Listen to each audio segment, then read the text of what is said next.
Supply chain compliance মূলত এটা হচ্ছে ওয়ালমার্টের চিন্তা ভাবনা। ওয়ালমার্ট কিভাবে সোর্সিং করতেছে, কিভাবে সে সাপ্লায়ারদের থেকে সোর্সিং করছে, কিভাবে সে কমপ্লায়েন্সটা মেইনটেইন করতে হবে। তাহলে ওয়ালমার্টের সাপ্লায়ার হচ্ছে মূলত আমরা। তো আমাদের মতো যারা ফ্যাক্টরি আমরা ওয়ালমার্টের প্রোডাক্টগুলো দিচ্ছি, আমাদের থেকে কি ধরনের কমপ্লায়েন্স, ন্যূনতম কমপ্লায়েন্স মেইনটেইন করতে হবে, এখানে ওই রিকোয়ারমেন্টগুলো নিয়ে ওনারা আলোচনা করছে। পুরোটাই কিন্তু আপনার থেকে মেইনটেইন করতে হবে। সেজন্য আমরা ওয়ালমার্টের ট্রেনিং করানো আমরা সবাইকে রাখার চেষ্টা করেছি। তো এখানের মধ্যে আমরা বেশ কিছু বিষয় আলোচনা করছেন ওনারা, এটা কিন্তু ওদের ট্রেনিং আপনারা দেখতে পাচ্ছেন। আচ্ছা, anti trust and competition law compliance, ethics এবং compliance, overview, sourcing and supply chain compliance, responsible sourcing compliance, overview. এটা ওয়ালমার্টের সেন্স থেকে কিভাবে কমপ্লায়েন্স মেইনটেইন করবে, কিভাবে ইথিক্স মেইনটেইন করতে হবে, কাদের থেকে, সাপ্লাইয়ারদের থেকে। আমরা হচ্ছে সাপ্লাইয়ার। এরপর হচ্ছে supply chain security program overview maintain করতে হবে। তারপরে হচ্ছে যে কি product safety compliance program overview এবং রিসোর্সেস। তো এই বিষয়গুলো নিয়ে মূলত ওয়ালমার্টের যে ওয়েবিনার হয়েছিল এটা। তাহলে আমরা প্রথমটা হচ্ছে যে কি অ্যান্টি ট্রাস্ট এবং কম্পিটিশন ল কমপ্লায়েন্স। তো এই প্রথম স্লাইডের মধ্যে ওনারা দেখিয়েছেন হচ্ছে কি কোন কোন কাজগুলো আমরা করতে পারবো, কোন কোন কাজগুলো আমাদেরকে করতে মানা করছে। ওয়ালমার্ট থেকে আমাদেরকে মানা করছে কোন কোন কাজগুলো না করার জন্য, কোন কাজগুলো আমাদেরকে করতে বলছে। একটা হচ্ছে যে কি recognize the Walmart retail price are set only by Walmart। মনে করেন যে প্রাইসটা এটা শুধুমাত্র সেট করবে কে, ওয়ালমার্টে সেট করবে। এরকম বেশ কিছু রিকোয়ারমেন্ট আছে, যেমন comply with the applicable antitrust law and your companies antitrust and competition law compliance policy at all times. তাহলে লগুলা কে মেইনটেইন করবে, ওয়ালমার্ট থেকে। এবং ওয়ালমার্ট থেকে যে প্রাইসটা দিবে সেটা শুধুমাত্র করে ওয়ালমার্ট কি করে দিবে, ফিক্সড করে দিবে। সেক্ষেত্রে আমরা কেউ কিছু করতে পারবো না। এবং কিছু কাজ আমাদেরকে করতে মানা করছে, যেমন এই ওয়ালমার্টের যে দিক নির্দেশনাগুলো, এই দিক নির্দেশনাগুলো চাইলে আমরা অন্য কারোর সাথে কি করতে পারবো না, শেয়ার করতে পারবো না। ওদের যে গাইডলাইনগুলো থাকবে, ওদের যে মডিউলগুলো থাকবে, ওই মডিউলগুলো আমরা কারোর সাথে শেয়ার করতে পারবো না। ওরা বেশ কিছু এখানে লিঙ্ক প্রোভাইড করেছে, কিছু অ্যাপস আছে, কিছু সফটওয়্যার আছে। ওই সফটওয়্যার অ্যাপসের মাধ্যমে আপনি বেশ কিছু গাইডলাইন আপনি ডাউনলোড করতে পারবেন। একজন মার্চেন্ডাইজার থেকে প্রয়োজন, যারা টেস্টিং আছে টেস্টিং এর জন্য প্রয়োজন। তো এই টপিকসগুলো আপনি অন্য কারোর সাথে শেয়ার করতে পারবেন না, এইখানে জাস্ট খালি ওটা মেইনটেইন করা হয়েছে।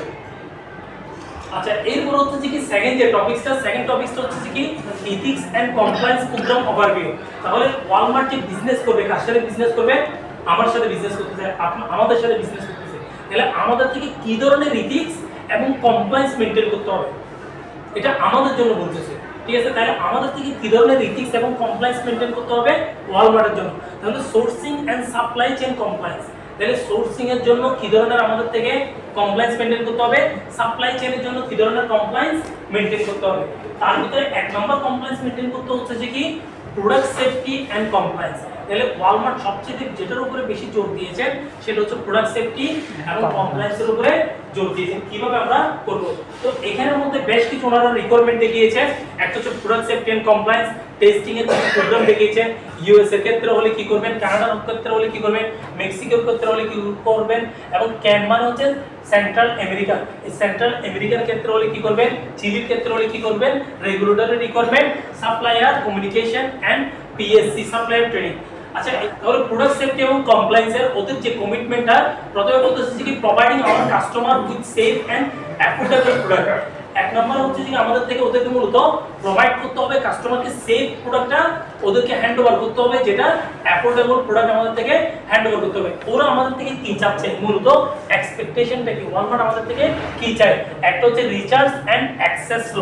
ঠিক আছে, তাহলে আমরা রিচার্জ করতে হবে, ওদের লগুলোকে রিচার্জ করতে হবে, অ্যাক্সেস করতে হবে। কারণ আমরা অনেক মার্চেন্ডাইজার আছি, বা আমার নিজের ক্ষেত্রে বলি, এতগুলো যে ম্যানুয়াল আমরা অনেক কাজ করি, কিন্তু ম্যানুয়ালগুলো পুরো দেখার সময় নেই। Understand and comply with the law and regulation, এগুলোর সাথে আপনার থেকে কি করতে হবে, বুঝতে হবে, এগুলোর সাথে আপনার থেকে অ্যালাইন থাকতে হবে। Implement appropriate risk management system, এগুলোকে আপনার থেকে ইমপ্লিমেন্টে যেতে হবে।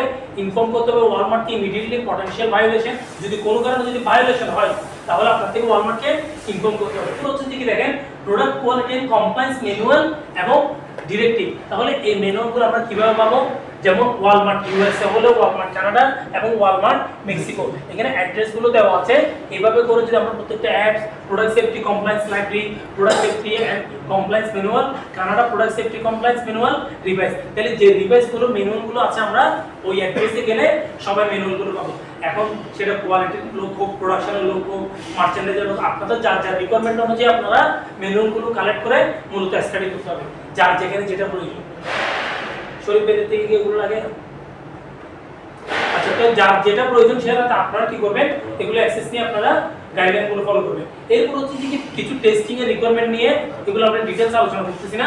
তারপর বেসিকটা হচ্ছে যে কি টেস্টিং প্রোগ্রাম ইউএস এবং কানাডা, যেমন ইউএস এর জন্য কি কি টেস্টিং করতে হবে, কানাডার জন্য কি কি টেস্টিং করতে হবে, এখানে ওনারা কিছু আমাদেরকে দিয়ে দিয়েছেন। ওদের কিছু ব্র্যান্ডের নাম, যেমন প্রাইভেট ব্র্যান্ড এবং নন প্রাইভেট ব্র্যান্ড। তাহলে প্রাইভেট ব্র্যান্ডের মধ্যে হলে কি আপনার কম্পোনেন্ট টেস্টিং, সেটা প্রাইভেট ব্র্যান্ডের জন্য প্রযোজ্য। আবার আপনার যদি নন প্রাইভেট ব্র্যান্ড হলে সেক্ষেত্রে আমার প্রযোজ্য নেই। তাহলে কোন ক্ষেত্রে আমার কোন টেস্টটা করতে হবে, কোন টেস্টটা করতে হবে না, সেটা এখানে দিক নির্দেশনাটা দেওয়া হয়েছে। যেমন ওয়ালমার্ট ইউএস এর জন্য হলে কি করতে হবে, ওয়ালমার্ট কানাডার জন্য হলে কি কি করতে হবে, আমরা কখন কিভাবে বাড়াচ্ছি। যেমন প্রোডাক্টের testing, production test sample must be come from the actual production lot. তাহলে আমরা যেখান থেকে প্রোডাকশন হচ্ছে ওই লট থেকে আসতে হবে আপনার টেস্টিং এর পিচেস গুলো। কারণ শুধুমাত্র স্যাম্পল থেকে বাড়াতে হবে, এটা হচ্ছে ওদের রিকোয়ারমেন্ট, মিট করবে না, করতে পারবে। কোনো একটা টেস্ট ফেল হয়, রিটেস্ট ওরা অ্যালাউ করছে, তবে ক্যাপ সাবমিট করতে হবে, যেটা অলরেডি গ্যারান থেকে করে। গ্যারান ঠিক আছে না, ইয়া কিছু করবেন ভাই, গ্যারান্টের অলরেডি একটা টেস্ট ফেল হওয়ার পরে ওনারা কোয়ালিটি থেকে ক্যাপ দিচ্ছে। তামিলরা আমরা সবসময় মডেল মিটিংয়ে দেখি, তামিলরা কি করে কোয়ালিটি ম্যানেজার থেকে ক্যাপ নেয়, ক্যাপ নিয়ে ক্যাপটা সাবমিট করবে বিফোর রিটেস্ট সাবমিশন। রিটেস্টের জন্য আবার গুডসটা আপনার সাবমিট করার আগে ওনারা আবার অবশ্যই কি করবেন, ক্যাপটা সাবমিট করবে কোথায়, ওয়ালমার্টের কাছে। তো এই বেসিক রিকোয়ারমেন্টগুলো আপনাদের থেকে মূলত এই এসওপি গুলো মেইনটেইন করতে হবে। তো এগুলো আমাদের অফিসিয়াল এসওপি, এগুলো কিসের এসওপি, ওয়ালমার্টের এসওপি। এরপর কথা হচ্ছে এখন টেস্টিং প্রোগ্রাম ইউএস এবং কানাডার জন্য আমি টেস্টিং গুলো কাদের সাথে করতে পারবো, ওয়ালমার্টের সাথে যারা চুক্তিবদ্ধ, ওয়ালমার্টের সাথে চুক্তিবদ্ধ যারা ইউএল চুক্তিবদ্ধ, বুরু ভেরিটাস, এসজিএস, ইন্টারটেক। তাহলে আমরা টেস্ট গুলো করতে পারবো ঠিক, তবে এই চারটার ভিতরে যে কোনো একটার সাথে আমার মন মতো পছন্দ যে কোনো একটা থার্ড পার্টির সাথে করতে পারবো না। তাহলে আমরা ওয়ালমার্টের সাথে নমিনেটেড হচ্ছে এই চারজন সাপ্লায়ার বা এদের সাথে আমরা কমিউনিকেশন করে বিভিন্ন ধরনের টেস্টিংগুলো, টেস্টিং প্রোগ্রামগুলো কি কি, ওই আমার সেন্ট্রাল আমেরিকার জন্য কিছু রিকোয়ারমেন্ট আছে, চিলির জন্য কিছু রিকোয়ারমেন্ট আছে এবং মেক্সিকোর জন্য কিছু রিকোয়ারমেন্ট আছে। তো এখানে ওদের যে রিকোয়ারমেন্টগুলো দেওয়া হয়েছে, এটা খালি নট অনলি খালি গার্মেন্টসের উপরে, এটা খালি শুধু খালি গার্মেন্টস না, ফুড একটা প্রোডাক্ট হতে পারে ওদের, তারপরে খেলনায় ওদের একটা প্রোডাক্ট হতে পারে, তারপর বিভিন্ন ধরনের প্রোডাক্ট নিয়ে উপরে ডিপেন্ড করে মূলত টেস্টিংগুলো করা হচ্ছে। যেমন টয়েস একটা খেলনা, তো সেই জন্য এরকম সবকিছু ওনারা এখানে রিকোয়ারমেন্টগুলো দেওয়া হচ্ছে। সাবস্টেন্সগুলো আমার মূলত কোনো প্রোডাক্টের মধ্যে থাকতে পারবে না। এই সাবস্টেন্সগুলো যেমন ওটা ফুডের মধ্যে রাখতে পারবে না, ড্রাগের মধ্যে রাখতে পারবে না, কিন্তু এগুলো হচ্ছে সবগুলো ফুড আইটেম। কিন্তু আমরা অল প্রোডাক্ট বলতে গার্মেন্টসের মধ্যেও কিন্তু PFAS পাওয়া যায়, এটা আমাদের রুবেল ভাই জানে। এটা হচ্ছে কেমিক্যালের একটা সাবস্টেন্স, যেটা আমাদের MRSL, RSL এর মধ্যেও কিন্তু একটা লিস্টেড একটা সাবস্টেন্স আছে PFAS। Communication and PSC training, তো এখানে বেশ কিছু লিংক দেওয়া হয়েছে, ওই লিংক অনুযায়ী আপনারা চাইলে কমিউনিকেশনটা করা যায়। যেমন Walmart does not provide legal advice to supplier. দেখুন ওয়ালমার্ট আপনাকে প্রোভাইড করবে না legal advice to supplier, so supplier should seek their own legal counsel on how to comply with all law and regulation applicable to their product. এখানে একটা খুব important একটা message, সেটা হচ্ছে যে কি ওয়ালমার্ট আমাদের কি কখনো কিন্তু লিগ্যাল যে অ্যাডভাইসগুলো, লিগ্যাল বলতে দেশ কর্তৃক যে রিকোয়ারমেন্টগুলো, ওয়ালমার্ট সরাসরি আমাদেরকে বলবে না, এগুলো আমাদের থেকে স্টাডি করতে হবে আমাদের কি করা উচিত, কোন জিনিসগুলো আমাদের থেকে মেনটেন করা উচিত। আমাদের দেশের লিগ্যাল রিকোয়ারমেন্ট যেগুলো আছে, যেমন আমার এখানে ওয়ার্কারকে 8 ঘন্টার মধ্যে ছুটি দিতে হবে, 8 ঘন্টার পরে 2 ঘন্টা ওভারটাইম করাতে হবে, এগুলো হচ্ছে আমার দেশের যে রিকোয়ারমেন্টগুলো লেবার হলো আমার থেকে আমার রিকোয়ারমেন্টগুলো মিট করতে হবে। এটা ওয়ালমার্ট কিন্তু আমাদেরকে বলে দিবে না। আমার যে মিনিমাম যে রিকোয়ারমেন্টগুলো দেশ কর্তৃক লিগ্যাল রিকোয়ারমেন্ট, সেগুলো আমার থেকে অবশ্যই কি করতে হবে, মেনটেন করতে হবে। ওদিকে আসলে আরো অনেক কথা, ethics and compliance program overview. তাহলে আমরা প্রথমে দেখলাম, এরপর হচ্ছে ওদের থার্ড যে টপিক, সেটা হচ্ছে sourcing and supply chain compliance. তাহলে sourcing and supply chain suppliers compliance area, তো আমাদের থেকে কোন কোন জায়গায় কমপ্লায়েন্স এরিয়াগুলো কি কি, anti corruption, anti trust, consumer protection, তারপরে environmental, health and safety, food safety, health and wellness, এগুলো আমাদের থেকে মূলত এনশিওর করতে হবে আমাদের অর্গানাইজেশনে। যেহেতু আমরা সাপ্লায়ার ওয়ালমার্টে, আমরা এনশিওর করতে হবে এই বিষয়গুলো আমাদের এখানে মেনটেন হচ্ছে। যেমন responsible sourcing, supply chain security, global sections, globally যে সেকশনগুলো আছে ইউএসএ সেকশন, এগুলো মেনটেন করতে হবে। প্রোডাক্ট সেফটি এনশিওর করতে হবে, কনফ্লিক্ট মিনারেল কমপ্লায়েন্স মেনটেন করতে হবে, ট্রেডটাও মেনটেন করতে হবে। যেমন আমরা এই যে সেকশনের কথা বলতেছি গ্লোবাল সেকশন, যেমন ইউএস থেকে নতুন করে একটা সেকশন দেওয়া হয়েছে, ইউএস থেকে একটা সেকশন দেওয়া হয়েছে যে কি এক্সপিসিসি, যেটা সাপ্লায়ার রেজিস্ট্রেশন ফর্ম আমরা মার্চেন্টের থেকে চাইবে, আমরা আপনাদেরকে যখন সাপ্লাই রেজিস্ট্রেশন ফর্মটা বানাচ্ছি ওইখানের মধ্যে আমরা লিখে দিয়েছি যে কি এক্সপিসিসিটা আপনাদের থেকে মেনটেন করতে হবে। এক্সপিসিসি জিনিসটা কি? এক্সপিসিসি হচ্ছে এটাও ইউএস এর একটা সেকশন, ওরা এমন ভাবে সেকশনটা মেনটেন করছে যে কি আপনি যেখান থেকে সোর্সিং করেন না কেন ওই সোর্সিংটা কোনো অবস্থাতে চায়নার একটা প্রদেশ দেওয়া হয়েছে, ঠিক আছে? পূর্বর নামে বিশাল একটা কমপ্লেক্সের একটা হিস্ট্রি আছে এখানে। তো ওই জিনজিয়ান প্রদেশ থেকে আমি কোনো কিছু সোর্সিং করতে পারবো না, কোনো কিছু কেনা বেচা করতে পারবো না। তো এই যে আমি জিনজিয়ান প্রদেশের সাথে যে আমার যে কোনো তো লেনা দেনা নাই, এটা আমার থেকে একটা রিকোয়ারমেন্ট দিতে হচ্ছে কিভাবে অধ্যাদেশ হিসেবে আমার থেকে লিখিত আকারে দিতে হচ্ছে, আমার থেকে জিনজিয়ানের সাথে কোনো কি নাই, বিজনেস নেই। এটা হচ্ছে ইউএস এর সেকশন, গ্লোবাল একটা রিকোয়ারমেন্ট, এটা মিট করে আমার থেকে দিতে হচ্ছে। ঠিক সেম ভাবে আমার যারা সাপ্লায়ার যাদের থেকে আমি প্রোডাক্টগুলো কিনে নিচ্ছি, ফেব্রিক কিনে নিচ্ছি, অ্যাক্সেসরিজ কিনে নিচ্ছি, ওদের থেকে আমার থেকে ওই এক্সপিসিসি একটা ডিক্লারেশন দিতে হচ্ছে। বিশেষ করে যারা মার্চেন্টাইজ ওনারা জানেন এই ব্যাপারটা নিয়ে। তো ওনারা ওই এটা হচ্ছে কিসের রিকোয়ারমেন্ট, ওই যে ইউএস সেকশন গ্লোবাল একটা কিছু সেকশন আছে, ওই সেকশনগুলো আমাদের থেকে মেনটেন করতে হবে। তো এই স্ট্যান্ডার্ড ফর সাপ্লায়ার থেকে এগুলো মেনটেন করতে হবে। অলরেডি আমরা করতেছি, সবার জানাতে আমরা এগুলো একটু জানা রাখবো। অপারেট করতে হবে রাইট ওয়েতে আমার থেকে অপারেট করতে হবে। Total production handling, quality handling, আমার ম্যান পাওয়ার হ্যান্ডেলিং সবগুলো আমার থেকে রাইট ওয়েতে করতে হবে। কমপ্লাই করতে হবে with the law and Walmart policy. ওয়ালমার্টের যে পলিসিগুলো থাকবে ওই পলিসিগুলো আমার থেকে কমপ্লাই করতে হবে প্রত্যেকটা কিছুর ক্ষেত্রে, ইনহাউস থেকে শিপমেন্ট পর্যন্ত, সোর্সিং সব কিছু এভরিথিং আমার থেকে ওয়ালমার্টের যে পলিসি রিকোয়ারমেন্ট এগুলো মিট করতে হবে।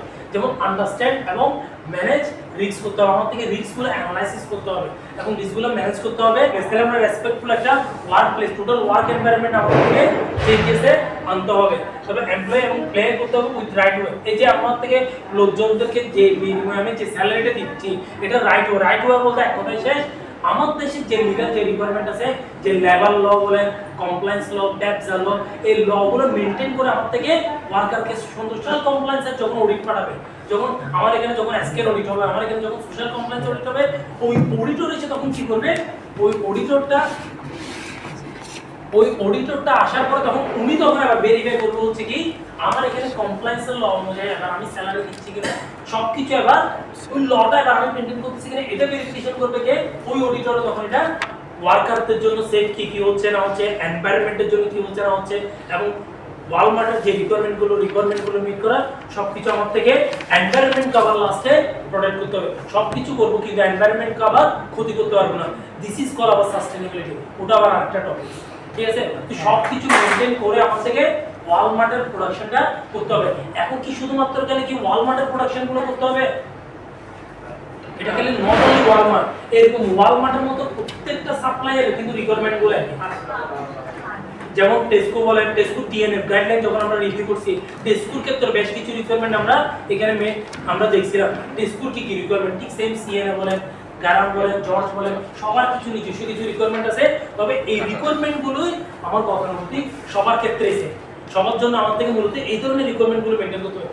Almost standard for supplier, forced labour, এক কথায় শেষ। এগুলো হচ্ছে কমপ্লায়েন্সের কিছু ট্রেনিং, এগুলো আপনারা অনেকে হয়তো কমপ্লায়েন্সের ট্রেনিং পেয়েছেন। ফোর্স লেবারটা কি কমপ্লায়েন্সের যত জায়গায় কথা বলছে লেভেল হতে, ওইখানে কিছু মেইন কিছু ক্লজ আছে। মেইন ক্লজেসের মধ্যে একটা হচ্ছে আপনার ফোর্স লেবার, কাউকে জোর পূর্বক আপনি চাকরি করতে পারবেন না। এটাও কমপ্লায়েন্স বলতেছে যে না আপনি ফোর্স লেবার করতে পারবেন না, জোর পূর্বক কাউকে আপনি কর্ম হিসাবে আপনি রাখতে পারবেন না। তো ফোর্স লেবার আরো বিভিন্ন ধরনের ভাবে ফোর্স লেবার হতে পারে, ঠিক আছে? তো সবকিছু আমাদেরকে মূলত মেইনটেইন করতে হবে। প্রত্যেকটা জায়গায় আমার থেকে টোটাল ডিটেইলস একটা ট্রেসিবিলিটি আমার থেকে থাকতে হবে।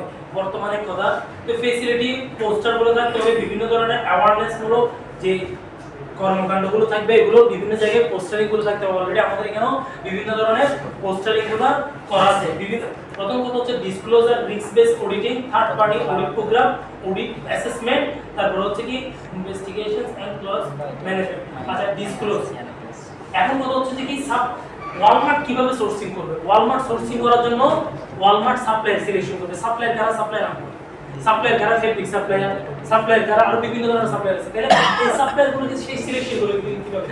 এক নম্বরে হচ্ছে সে অডিটে যাবে, সে অডিট করে দেখবে হচ্ছে যে কি, সে অডিট করে আগে আমরা রিকোয়ারমেন্টটা মিট করতে পারতেছি কিনা ওয়ালমার্টে।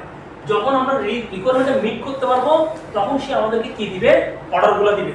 তাহলে এক্ষেত্রে বলতেছি যে কি বিভিন্ন ধরনের রিকোয়ারমেন্টগুলো আছে, আমরা একটা স্টেপ বাই স্টেপ যাচ্ছি। প্রথমে বলছে যেটা নমিনেটেড সেটা টিক মার্ক রাখলো, যেটা নমিনেটেড না সেটা টিক মার্ক রাখেনি। তাহলে সবকিছুই মূলত ওয়ালমার্টের দ্বারা নমিনেটেড হতে হবে, তারপরে কিন্তু আমি গার্মেন্টসটা প্রডিউস করতে পারবো।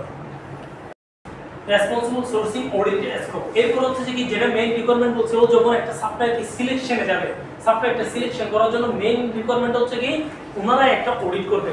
অডিটের উপরে ডিপেন্ড করে উনি সাপ্লায়ারকে অ্যাপ্রুভ করবে যে কি এই সাপ্লায়ারটা আমার সাপ্লাই করতে পারবে কি পারবে না। যেমন সেটা বিভিন্ন ধরনের ক্যাটাগরি থাকবে, লো রিস্ক থাকবে, মিডিয়াম রিস্ক থাকবে, হাই রিস্ক থাকবে। আচ্ছা, এখন অডিটগুলো কি কি? যেমন থার্ড পার্টি বিভিন্ন ধরনের অডিট প্রোগ্রামগুলো হচ্ছে, বেশ কিছু অডিট, সেটা কমপ্লায়েন্স অডিট হোক, সেটা টেকনিক্যাল অডিট হোক। এবং টেকনিক্যাল অডিটের ওদের একটাই নাম, যেটাকে বলতেছে FCC audit, factory capacity and capability audit. পুরো ফ্যাক্টরির কি ক্যাপাসিটি এবং ক্যাপাবিলিটি রয়েছে কিনা ওটার একটা জাজমেন্ট করা। এবং এর বাইরেও বেশ কিছু আমাদের সোশ্যাল কমপ্লায়েন্সের কিছু অডিট আছে। যেমন তাহলে অডিটের কিছু রিকোয়ারমেন্ট থাকবে, 4 step of complete and audit, যেটা schedule audit, conduct audit, submit করবে রিপোর্ট, তারপর রিভিউ করবে, অ্যাসেসমেন্ট। এগুলো কে করবে? ওয়ালমার্টে করবে। ওয়ালমার্ট শিডিউল করলো, অডিট কন্ডাক্ট করলো, সাবমিট করবে রিপোর্ট, করার পরে ও অ্যাসেসমেন্টটা রিভিউ করবে। রিভিউ করার পরে ও যখন অ্যাপ্রুভাল দিবে তারপর আমরা কি করতে পারবো? কাজ করতে পারবো। যেমন audit must be submitted and assessed before the expiration date. তারপর আমরা করতেছি সেটা হচ্ছে মেইনটেনেন্স অডিট, আমরা কিন্তু অ্যাপ্রুভাল অডিট না। কে মেইনটেনেন্স অডিট করবে? কি আমাদের এটা যখন অ্যাপ্রুভ হয়ে যাবে, অ্যাপ্রুভ হওয়ার পরে প্রতি বছর বছর আমাদের আবার অডিটে যেতে হবে। ওই আমার এক্সপায়ার ডেটটা শেষ হওয়ার আগে আমার থেকে আবার কি করতে হবে? অডিটটা করে আসতে হবে। এটা হচ্ছে মেইনটেনেন্স অডিট। আর যে সাপ্লায়ারগুলো নতুন করে অ্যাড হবে সে অ্যাপ্রুভ হওয়ার পরে ও কাজ শুরু করতে পারবে। আমাদের কিন্তু কাজ কিন্তু কন্টিনিউ থাকবে। আমরা বছর বছর শুধুমাত্র খালি কি করবো? রিঅ্যাসেসমেন্ট করবো। এবার রিঅ্যাসেসমেন্টে যাচ্ছে। এরপর হচ্ছে যে অডিট অ্যাসেসমেন্টের রিডিং, যেটা গ্রিন, ইয়েলো থাকবে, অরেঞ্জ থাকবে। গ্রিন মানে আপনারা বুঝবেন সবথেকে ভালো। তো এইভাবে করে রেড মানে কি? ভায়োলেশন আইডেন্টিফাইড দ্যাট কেটে গেছে, যেটা আমাদের টার্মিনেটেড হবে, যে টার্মিনেট হবে সোর্সিং। আমরা ওরা সোর্সিংটা করা বন্ধ করে দিবে, মানে সাপ্লায়ার কি করতে পারবে? কোনো ধরনের শিপমেন্ট করতে পারবে না যদি রেড জোন। হচ্ছে যে কি এরপর হচ্ছে সাপ্লাই চেইন সিকিউরিটি। তাহলে আমার পুরো যে সাপ্লাই চেইন যে ম্যানেজমেন্টটা আছে, আমার সোর্সিং করা, আমি ম্যানুফ্যাকচারিং করা, অ্যাসেম্বলি করা, এরপর আবার শিপমেন্ট করা, মূলত গুডসটা বায়ারের হাতে পৌঁছানো পর্যন্ত টোটাল এই যে সার্কেল, টোটালটা হচ্ছে আমার সাপ্লাই চেইনের সাথে একটা কানেক্টিভিটি। যার কারণে সাপ্লাই চেইন মানে শুধুমাত্র এখানে মার্চেন্ডাইজার না, সাপ্লাই চেইন মানে সবাই কিন্তু সাপ্লাই চেইনের সাথে অন্তর্ভুক্ত। তাহলে এই সাপ্লাই চেইনকে আমাদের কি করতে হবে? সিকিউর করতে হবে, সিকিউরিটিটা এনশিওর করতে হবে। এটাও কিন্তু কার কাজ? এটা আমাদের সবার কাজ। Corporate security, transformation security, people and physical security. যেমন এগুলো নিয়ে দীপকদা আছে, দীপকদা অলরেডি ফিজিক্যাল সিকিউরিটিগুলো এনশিওর করতেছে। বিভিন্ন ধরনের পুরো সিকিউরিটি সিস্টেমগুলো আমার থেকে এনশিওর করতে হবে। এটা হচ্ছে ব্র্যান্ডের প্রোটেকশন। ব্র্যান্ডটাকে আমি যে প্রোটেক্টে রাখতেছি, ওর গুডসটা যে সেফ আছে, এটাও আমার থেকে মূলত এনশিওর করতে হবে এই সিকিউরিটির মাধ্যমে। এবং খালি এন্টায়ার ফ্যাক্টরির মধ্যে করে এনশিওর করলে হবে না, এটা যে বায়ারের হাতে কিভাবে পৌঁছাবে, কোন গাড়িতে দিচ্ছি, গাড়িটা কোথায় যাচ্ছে, বন্দর কি হচ্ছে না হচ্ছে, এটা গুডসটা যে সেফ আছে কিনা সবকিছু আমাকে মেইনটেইন করা, এটাকে বলতেছে সিটিপ্যাড। এটাই হচ্ছে মূলত আমার সিকিউরিটি সিস্টেমটা এনশিওর করা। তাহলে এখানে বিভিন্ন ধরনের কর্পোরেট সিকিউরিটি গুলো কি কি? Security, vision and responsibility, risk assessment, business partner security, cyber security. কারণ সাইবারের মাধ্যমে ক্রাইম হতে পারে, সাইবার সিকিউরিটি এনশিওর করতে হবে, বিজনেস পার্টনারদের সিকিউরিটিটা এনশিওর করতে হবে। যেমন সিএন অডিটের মতো আমাদের থেকে চেয়েছিল হচ্ছে কি বিজনেস কন্টিনিউটি যে আমরা করবো আগামী 5 বছর, ওইরকম একটা প্ল্যান চাইছিল। তাহলে বিজনেসের একটা ওনারা সিকিউরিটিগুলো চেয়ে থাকে। তারপর ট্রান্সফরমেশন সিকিউরিটি আছে, সেল সিকিউরিটি, তারপর social security, agriculture security, physics access control. তাহলে এখানে কারা কারা আসবে, কারা কারা আসতে পারবে না, এটা তো আমাদের থেকে মূলত কন্ট্রোল করতে হবে, যেটা হচ্ছে আমাদের ইন হাউস ফ্যাক্টরির মধ্যে অ্যাক্সেস কন্ট্রোল। তারপর physical security, personal security, educational training and awareness.